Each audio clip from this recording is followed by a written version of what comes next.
Hey guys, welcome back to another tutorial video. So in today's video, I'll show you how to add your Okta Verify account to another device.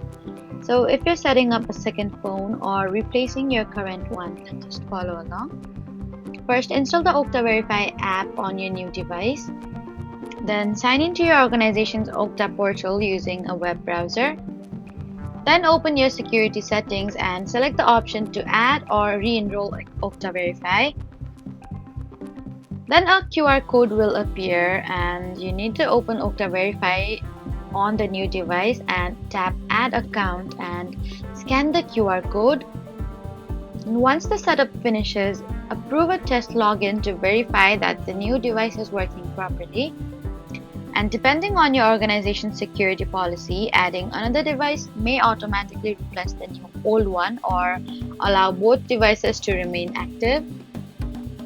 So if you can't complete the setup, you need to contact your IT administrator for assistance. So that was how to add an account on another device in Okta Verify. Please don't forget to like, comment, and subscribe for more helpful tutorials. Thank you for watching.